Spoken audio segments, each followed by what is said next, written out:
Bonjour et bienvenue sur le podcast Tout droit tout simple, le rendez-vous des métiers du droit. Je m'appelle Delphine Bordier et pour avoir exercé des fonctions juridiques différentes, avocate, directrice juridique et aujourd'hui LegalOps, je sais qu'au cours de sa carrière, on se pose forcément des questions sur son métier, son projet, et ça tombe bien, c'est justement ce dont je vais vous parler tous les 15 jours. Que vous soyez étudiant, jeune juriste ou plus expérimenté, venez découvrir les métiers juridiques, soyez curieux et surtout, partagez autour de vous. Bonne écoute! Je reçois aujourd'hui une figure incontournable du legal design et de l'innovation. En tout cas, outre-Manche, vous ne pouvez pas manquer Legal Creative. Tessa Manuello a créé en 2017 une plateforme éducative et de partage sur le legal design. Elle rencontre un vrai succès et vous allez voir que Tessa ne manque pas d'idées pour développer toujours et encore de nouveaux projets. Bonne écoute! Allô, bonjour, Hello, ça va Tessa. bien? Ah, ça fait trop plaisir de t'entendre. Normalement, c'est moi qui fais les Zooms, c'est bien d'être invitée. Ouais, c'est sympa des fois. Hein. Mais Comment il fait beau vas-tu? à Montréal. Non, je ne suis pas à Montréal, je suis dans l'hémisphère sud. Je suis au Brésil.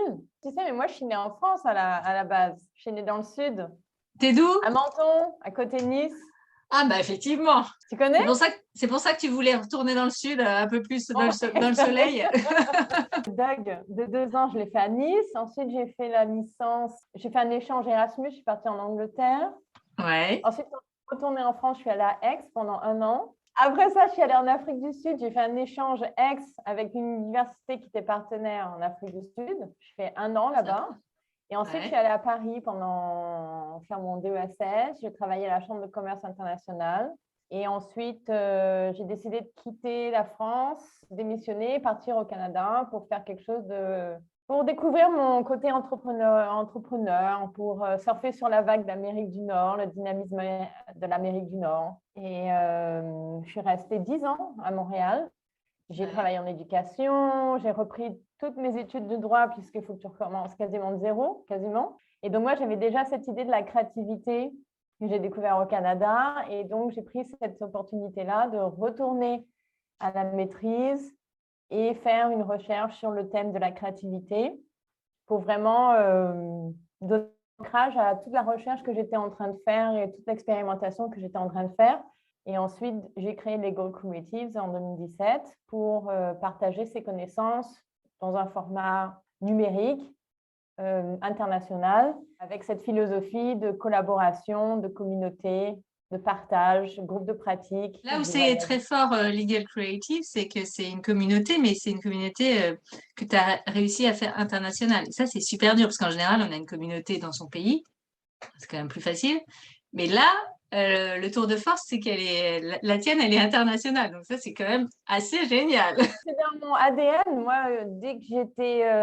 quand j'étais jeune, j'ai voyagé beaucoup. J'ai eu la chance, mes parents m'envoyaient faire une summer school en Angleterre. J'ai toujours frappé à la porte des bureaux internationaux dans les universités. Donc, c'était toujours quelque chose qui était très important pour moi. Et quand j'ai commencé les Go Creative, c'est sûr qu'au départ, ça a commencé très local. On faisait des événements présentiels à Montréal, dans des espaces comme de coworking. Quand on restait trop local, je trouvais qu'on pourrait gagner plus d'insights si on amenait des gens de l'international. Mais amener des gens de l'international en présentiel pour des événements comme ça, c'était quasiment impossible. Il faut faire voyager des gens en avion. T'imagines les frais, les gens n'étaient pas prêts non plus à payer pour ça.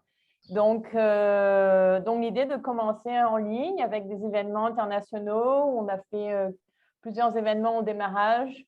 Et ensuite, on a lancé l'académie. Ensuite, on a lancé le programme d'immersion. Et je pense que cette connexion internationale, elle est vraiment riche parce qu'on apprend de tout ce qui se passe dans les autres pays. On apprend aussi de ce que chacun fait, ose faire, hein, parce que souvent, c'est ça le blocage, c'est qu'on n'ose pas parce qu'on se dit que ça ne s'est jamais fait chez nous. Alors, je pense que le meilleur exemple, c'est Dora Harar, qui est en Tunisie, qui est membre de l'Académie depuis 2018. Et en Tunisie, le Legal Design, en 2018, personne ne connaissait. Et toujours aujourd'hui, il y a quand même très peu de monde qui connaissent. Donc, si tu n'as pas cette communauté internationale qui te soutient dans ton initiative et qui t'encourage, c'est sûr que ça va être très difficile de prendre action, de faire la démarche. Et elle a fait la démarche plusieurs fois. Elle a rédigé des conclusions en legal design pour un dossier qu'elle a présenté à la cour. Ça s'est super bien passé, ça a été très bien reçu. Et elle a fait un design de contrat récemment et elle a été nominée pour le World Commerce and Contracting. Et aujourd'hui même, qu'on fait notre enregistrement, il y a les résultats des prix qui vont être annoncés à Londres. Et donc ça, c'est quelque chose que je pense, si on restait isolé dans notre bah oui, c'est pas possible. pays, Ouais. et moi y compris, moi la première, si j'étais restée isolée à Montréal, je pense que l'expansion, elle n'aurait pas eu lieu en fait. Et je comprends. cette internationalisation, elle aide à trouver l'inspiration, elle inspire, elle motive aussi les gens à aller plus loin que ce qu'ils feraient si on était chacun dans notre coin en fait. Ouais. Bah, en fait, rien n'est, tu l'as dit, hein, rien n'est impossible. Et donc, du coup, toi, je crois que récemment, tu as monté, enfin, il y a quelques jours, un sommet Impossible Summit. C'était quoi l'objectif et le contenu pendant ces 2 jours? Oui, alors l'objectif de ce Impossible Summit, c'était de faire rencontrer des professionnels, des experts, des praticiens qui sont dans le milieu du legal design, mais aussi qui sont dans la legal tech, et de les faire se rencontrer et de donner l'opportunité au grand public qui a un intérêt pour ces nouvelles disciplines, ces nouveaux champs de pratique et de recherche, d'en savoir plus sur la véritable histoire de ces professionnels. Donc, comment est-ce qu'eux, ils ont commencé? Quels ont été les défis qu'ils ont rencontrés? Qu'est-ce qu'ils ont appris? Quelles ont été peut-être les périodes plus difficiles aussi? Donc, l'objectif du Summit, ça a été vraiment de montrer ces histoires, de partager ces histoires, des histoires qui sont évidemment des histoires d'entrepreneuriat, des histoires où aussi on prend des risques, on expérimente, et tout ça mélangé avec des histoires personnelles aussi, parce que finalement, tout est mélangé, professionnel, personnel. Est-ce que tu peux nous dire un peu, tu l'as un peu évoqué, mais tu peux nous dire un peu ce que c'est Legal Creative exactement, en quoi ça consiste? Quelle est ta vision, toi, du legal design? Enfin, la plateforme Legal Creative, c'est une plateforme d'éducation en ligne sur la thématique du legal design, mais de manière plus large sur comment est-ce qu'on peut développer nos habiletés créatives, nos habiletés en tant que humains créateurs, parce que nous sommes tous créateurs, les avocats y compris, les professionnels du droit aussi, et comment on peut utiliser cette créativité pour améliorer, voire transformer la manière dont on communique l'information juridique, la manière dont on travaille dans le secteur juridique, la manière dont on structure nos organisations pour qu'on puisse devenir plus moderne, plus agile, comme on dit souvent, et pour qu'on puisse surtout être plus centré sur nos utilisateurs et nos consommateurs, entre guillemets. Et donc, le legal design, évidemment, fait énormément partie de Legal Creatives et du contenu qu'on partage. Donc, les membres apprennent sur la plateforme. Ils peuvent apprendre en regardant des vidéos lorsqu'ils le souhaitent, ce peut être le soir, le matin, le week-end, quand ils veulent, puisque la plateforme est disponible en ligne avec le matériel 24 heures sur 24. Mais aussi, il y a une formule où il y a des choses gratuites et puis il y a une formule freemium, c'est ça? On parle du freemium? Oui, en fait, je dirais que la formule, on a plus travaillé la formule premium que la formule gratuite. Ouais. Parce que c'est énormément de travail, monter une plateforme en ligne. Je ne sais pas si beaucoup de gens se rendent compte tout le travail qu'il y a. Je pense que personne ne se rend compte et c'est bien de le dire. Redis-le.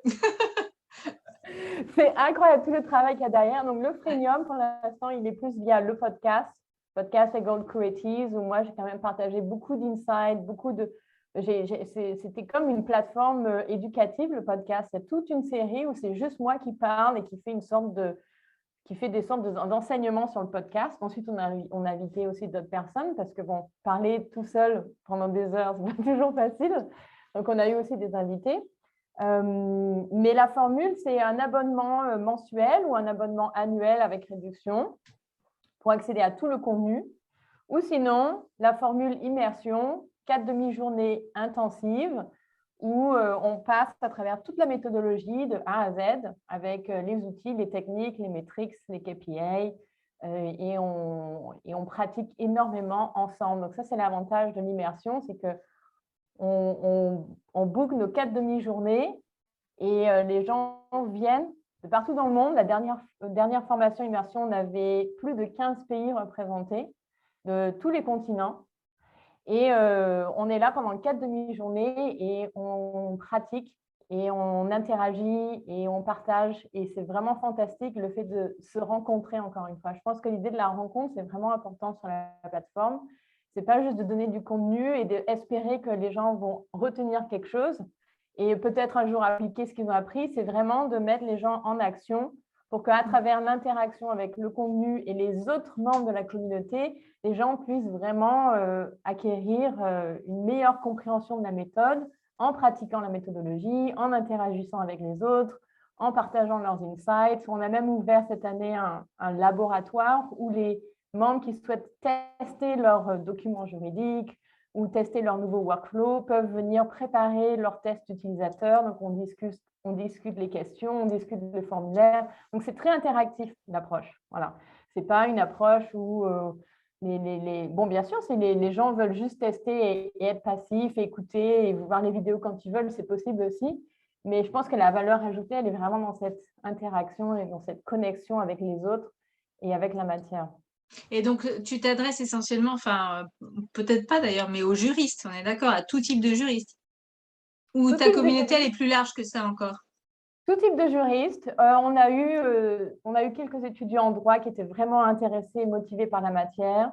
Donc, on les a admis aussi sur la plateforme parce qu'ils nous ont demandé si c'était pour eux. Donc, généralement, on dit c'est pour les professionnels qui pratiquent déjà, les professionnels dans le monde juridique, du monde du droit. Mais s'il y a des étudiants en droit qui sont intéressés, on en a admis quelques-uns. On a eu de temps en temps des personnes qui étaient ingénieurs, designers graphiques, en commerce, business, et qui étaient intéressés. Des personnes qui parfois aussi viennent du milieu du design thinking, mais pas nécessairement, ne connaissent pas nécessairement le legal design ou le monde juridique. Donc, on a parfois ces personnes aussi qui sont intéressées. Et bien entendu, c'est très bien d'avoir de la diversité, c'est très important. Ouais. Mais la cible, c'est les avocats, les juristes, les médiateurs, tous les professionnels du droit. Et qu'est-ce que tu dis, toi, parce que moi j'entends encore, enfin, en tout cas en France, qu'est-ce que tu dis aux personnes qui sont encore un peu sceptiques ou réticentes au legal design? Qu'est-ce que tu leur dis pour les convaincre en fait? Ou qu'est-ce que tu fais peut-être pour les convaincre? Je ne sais pas. C'est une question difficile. Moi, pour les convaincre, je leur montre les chiffres, c'est-à-dire, voilà ce que les clients disent et avec Legal Design, voici les résultats qu'on obtient. Donc, une capacité de rétention de l'information nettement augmentée, si possible, donner les chiffres de 50%, 60%, 70%, rapidité de lecture, meilleure compréhension de l'information, impression générale nettement améliorée, et tout ça via ce qu'on appelle les tests utilisateurs. Et c'est pour ça que les tests sont absolument essentiels, parce que, ça fait partie de la méthodologie du legal design, de toujours tester avec son utilisateur si effectivement le redesign qu'on a fait du document ou des process est meilleur, donc valider que c'est meilleur, le cas échéant, itérer pour améliorer. Et aussi et surtout, c'est le test, c'est là où on va chercher ces données qui sont extrêmement importantes pour démontrer qu'avec le legal design, le document juridique est plus efficace, les manières de travailler amènent plus de productivité et une meilleure ambiance de travail. Et donc, moi, généralement, je montre les chiffres de ce qu'on est capable d'obtenir. Après, c'est aux gens de décider si ils sont prêts ou s'ils sont, ce que je dis souvent, c'est coincés dans des pratiques un peu arriérées, voire archaïques, c'est-à-dire pas prêt au changement, on n'a pas encore le mindset, ça paraît impossible. Donc après, c'est aux gens de décider s'ils se sentent prêts à tenter l'expérience. Mais si moi, je force personne, si les gens ne sont pas prêts, ça ne vaut pas la peine. Oui, bien sûr. Tout le monde. Et dans les services que tu proposes, donc tu l'as dit tout à l'heure, il y a effectivement, il y a du e-learning, il y a des conférences, il y a des rencontres, il y a tout ça. Est-ce que Est-ce que tu proposes aussi un accompagnement personnalisé pour certains types de sujets? Est-ce que ça, tu proposes aussi ce genre de choses? C'est quelque chose que j'ai fait par le passé, que je peux faire, mais ce n'est pas nécessairement mon focus. Et la raison pour laquelle ce n'est pas le focus, c'est que l'idée, encore une fois, d'avoir plusieurs membres qui connectent entre eux, ça amène des enrichissements qui sont vraiment, vraiment uniques. Oui. Et Parce que je veux dire par là, c'est que Legal Creative, c'est pas une agence de legal design. Non, Ok. non, ce n'est pas une agence de legal design, c'est une plateforme numérique en ligne d'enseignement. Et les gens viennent pour apprendre et le matériel est disponible pour eux. On a fait des formations où on a utilisé le matériel qui existe déjà, mais on l'a fait pour des institutions publiques, par exemple. Ouais. Il y avait un groupe de 50 personnes dans une institution publique qui voulaient apprendre sur le legal design. Donc, on a donné le programme d'immersion à ces 50 personnes professionnelles de cette institution. Donc, on a comme pris la formule qui marche déjà et on l'a donnée exclusivement à un groupe de 50 personnes dans cette institution. Mais nous, on ne fait pas on fait pas de redesign de documents, on enseigne aux professionnels comment eux, ils vont Ils peuvent le faire. Ouais, d'accord. Et comment tu as créé cette communauté au départ? Qu'est-ce qui a fait que, je sais pas, c'était des conférences, c'était des webinaires, qu'est-ce qui a fait que ça a pris?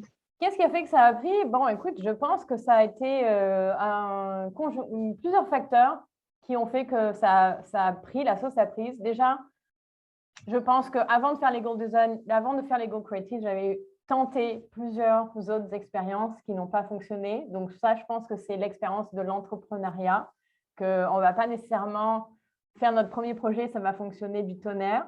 Je pense qu'il y a tout un apprentissage derrière. Donc, il y a déjà eu tous les échecs au préalable de Legal Creative qui font que lorsque j'ai créé Legal Creative, j'étais davantage prête à l'expérience et à faire quelque chose qui va marcher.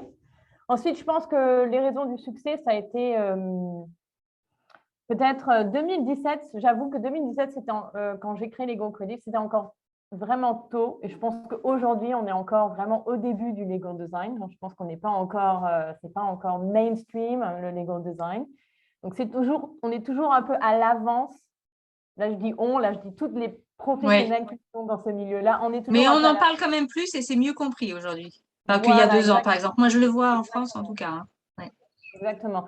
Donc, en 2017, c'était encore tôt. Donc, c'est pour ça que moi, je m'étais concentrée sur des événements plus pour inspirer, éduquer, informer, rassembler. Et ensuite, petit à petit, on a construit et offert les différents programmes. Et on a de plus en plus de monde qui viennent prendre nos formations. On a de plus en plus de gens qui sont intéressés. Et je pense que la secret sauce Legal Creative, c'est tout ce visuel très coloré, qu'on n'a pas l'habitude de voir. Et ça attire l'attention, en tout cas des personnes avec qui on aime travailler, avec qui… et les personnes qui aiment ce concept-là, ce concept hyper avant-garde et moderne. Donc, les couleurs aident beaucoup. En tout cas, c'est ce que les gens nous disent. Hein. Moi, c'est ce que non, les mais gens c'est disent. vrai. Mais ça fait partie du legal, enfin, du design. Voilà, C'est important. Enfin, c'est… Ouais. Et ensuite, c'est toute cette plateforme où, voilà, je pense que les gens ont accès à tout le contenu. Ouais, les contenus, en fait. C'est la qualité des contenus, sa récurrence. Voilà, et l'expérience, c'est l'expérience. C'est ça que les gens disent, c'est une expérience, Legal Creative. Ce n'est pas juste un cours, ce n'est pas juste une formation, c'est une vraie expérience. Il y a tout un apprentissage dynamique, il y a tout plein de gamification qu'on utilise sur la plateforme. Avec Tact, parce que ce n'est pas de gamifier toute la plateforme à toutes les secondes, ça ne sert à rien, mais c'est juste à certains moments clés de toujours trouver une manière de récompenser, encourager, motiver et encourager la personne à continuer dans son évolution. Oui. Alors, tu en as parlé un petit peu, je reviens un tout petit peu en arrière parce que tu as parlé de tes expériences entrepreneuriales. Alors, toi, tu as parlé d'échecs, je ne sais pas si c'est des échecs, mais tu peux nous en parler un peu parce que c'est peut-être ça aussi qui t'a boosté après pour réussir encore plus fort aujourd'hui. Oui, ben moi, j'ai été, je pense, premier échec, entre guillemets, ça a été la carrière traditionnelle qui n'était pas du tout faite pour moi, en fait. Je me rentrais pas du tout dans le moule quand j'ai commencé en 2004, je pense, pareil, il y a vraiment longtemps, ça me fait peur.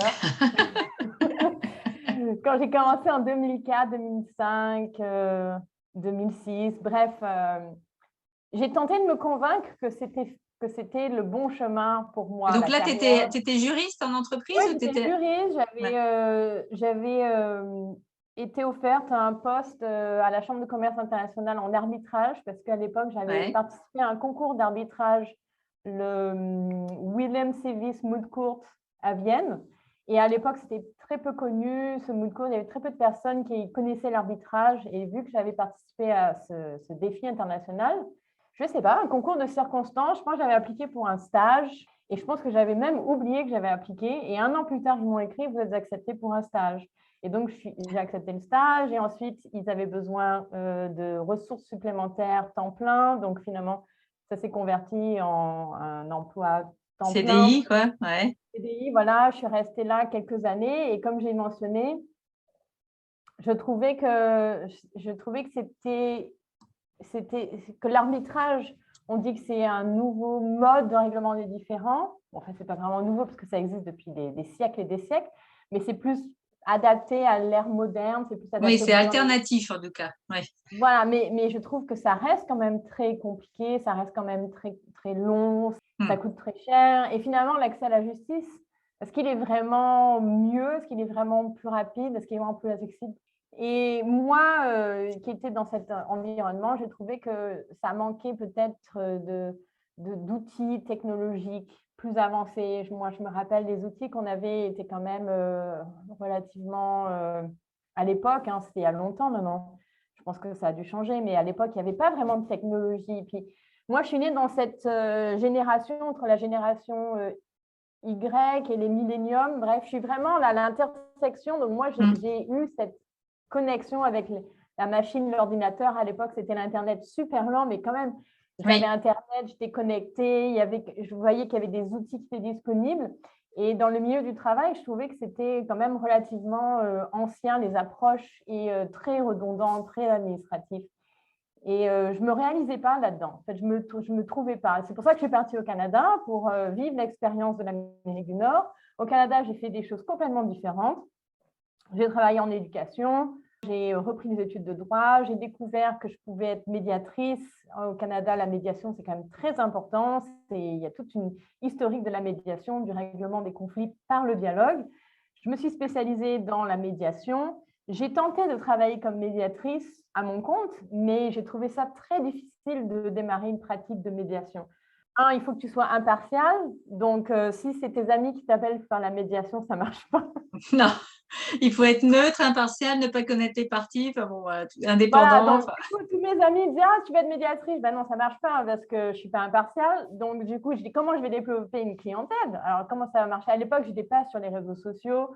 Bon, j'ai tenté de plusieurs manières, ça n'a pas marché. Ensuite, j'ai fait un partenariat. J'avais cofondé une entreprise avec un designer français à Montréal et on avait tenté de créer quelque chose de technologique, mais ça n'avait pas marché. Et puis finalement, à un moment donné, je me suis fait coacher par une coach qui est devenue mon amie. Et à travers le coaching, j'ai réalisé les choses que je voulais vraiment faire, les choses qui faisaient du sens pour moi, les choses dans lesquelles moi j'avais du plaisir, qui étaient tout ce qui est éducation, tout ce qui est international, voyage, créativité, liberté aussi, le sentiment d'être liberté, d'être capable de faire ce que je veux quand je veux ou quasiment. Et à cette époque, j'ai fait une mini-recherche en ligne. J'avais déjà créé Lego Creative, le site web était déjà créé. C'était très simple à l'époque. Et il y avait un bouton où je demandais aux gens qu'est-ce qu'ils aimeraient de Lego Creative. Et tout ce que les gens disaient, c'était apprendre, m'éduquer, m'informer, rencontrer des gens. Je dis, c'est parfait, c'est exactement ça. Et aujourd'hui, parce qu'aujourd'hui, tu n'es plus seule, tu as une équipe quand même qui t'aide. Oui, c'est une équipe, mais on est une toute petite équipe. Hein. Les gens, parfois, pensent qu'on est des dizaines de personnes. On est une toute petite équipe et on se concentre sur ce qu'on sait faire de mieux, c'est-à-dire animer la communauté, créer ce matériel didactique, interactif avec des belles vidéos Et c'est ça qu'on fait en fait, hein, tous les jours. Moi, je fais plus nécessairement je fais pas de droit. Finalement, je fais aujourd'hui même peut-être pas tant de Lego design parce que c'est tout au niveau de l'éducation. Créer le Et du coup, matériel. est-ce que quand tu parles d'éducation, est-ce que tu vas proposer ça, je sais pas, à des universités à Montréal ou ailleurs? Enfin, est-ce que c'est des choses que tu pourrais faire? Je dirais, ça dépend. La raison pour laquelle ça dépend, c'est que la clé de l'apprentissage sur la plateforme, c'est qu'il y a toute cette ambiance où tout est connecté. Et recréer ça sur une autre plateforme, ce serait recommencer de zéro et ce serait excessivement difficile. Donc, l'idée que moi j'ai plus à long terme, c'est que les professionnels qui soient dans les universités, à la formation continue ou solo, puissent aller sur cette plateforme et avoir accès à tout le matériel dont ils ont besoin sans avoir à recommencer la plateforme. Oui, les faire venir plutôt que de… Oui, d'accord. Voilà. Donc ça c'est des projets… justement, c'était ma prochaine question. C'est quoi tes projets futurs 2023, 24, 25? Ouais, j'ai beaucoup de projets, hein, beaucoup de projets. Mais si j'en choisis un, ce serait… avec Lego Creatives, de structurer tout ce que l'on a fait pour tenter de l'offrir dans une autre langue. On a déjà fait l'expérience de l'offrir en portugais, vu qu'il y a énormément de personnes intéressées au Brésil. Donc, on a fait énormément de formations au Brésil en présentiel, y compris en ligne. Et on a tenté de structurer toute la plateforme en portugais, mais c'est énormément de travail. Donc, il y a tout ce travail de préparation à faire avant de commencer à même envisager de faire ça dans une autre langue, parce qu'il y a tout ce travail de structuration dans les plus infimes détails pour pouvoir ensuite répliquer ça sur une autre plateforme, dans une autre langue. Donc ça, c'est un des projets que j'ai en fait depuis même plusieurs années, mais ça a été vraiment, et on est toujours en train de voir comment est-ce que ça pourrait être possible. Les autres projets, ce serait de faire une conférence internationale au Brésil, justement, puisqu'on parle du Brésil. Étant donné que j'y ai passé beaucoup de temps, et j'y suis toujours d'ailleurs en ce moment, et que c'est un pays qui est très en avance au niveau du Lego design et de ce qu'on appelle le visual law.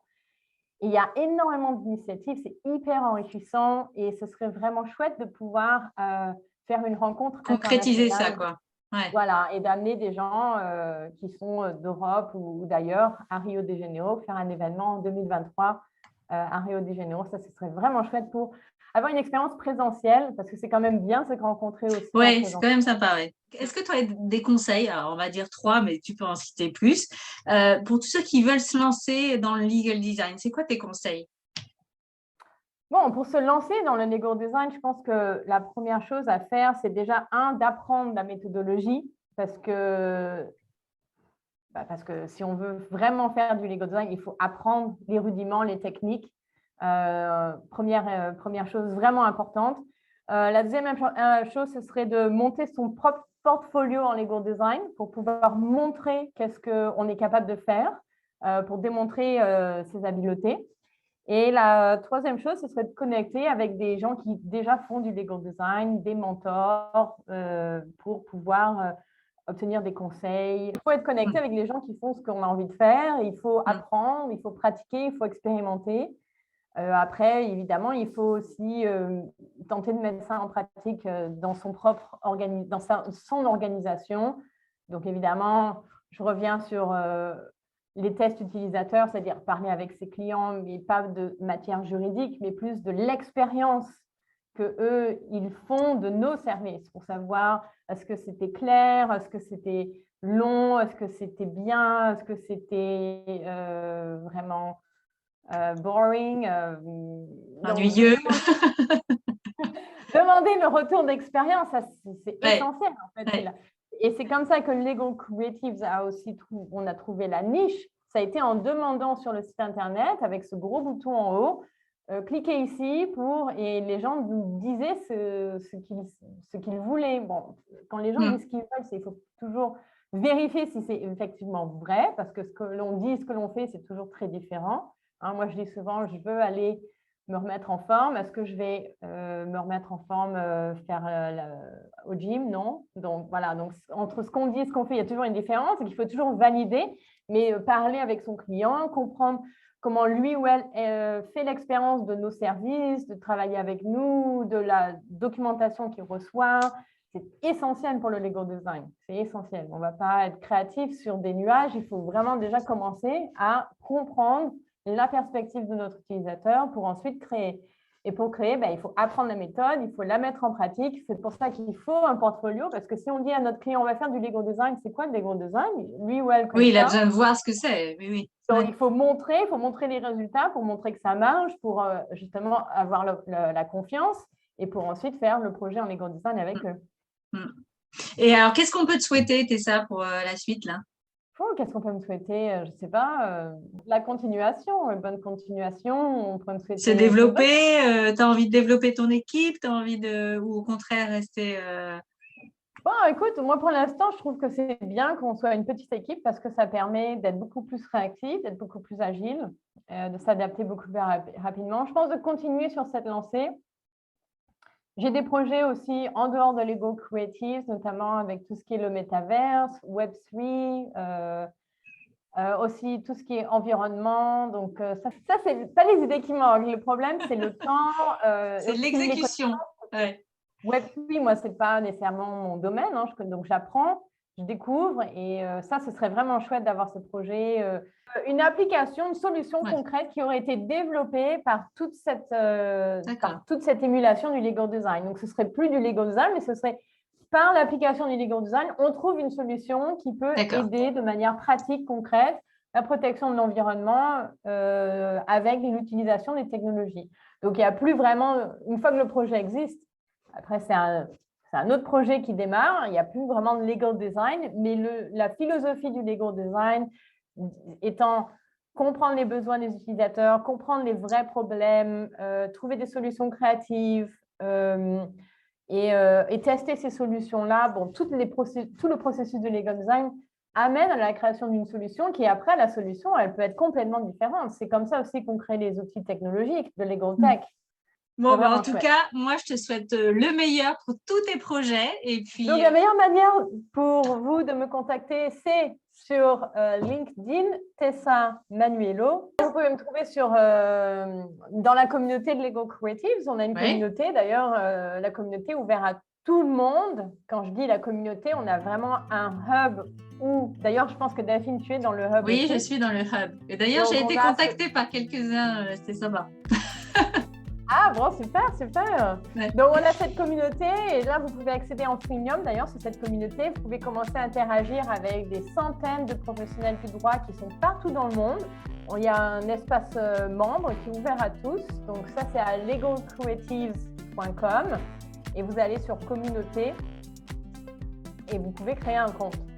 Voilà, donc ça, c'est notre manière aussi de se rencontrer dans la communauté. En tout cas, écoute, moi, j'espère te voir en vrai, je ne sais pas où, à Montréal, au Brésil, à Paris, enfin voilà, avec grand plaisir. Et puis, tu reviens quand tu veux sur le podcast. Merci. Et on se donne rendez-vous très bientôt.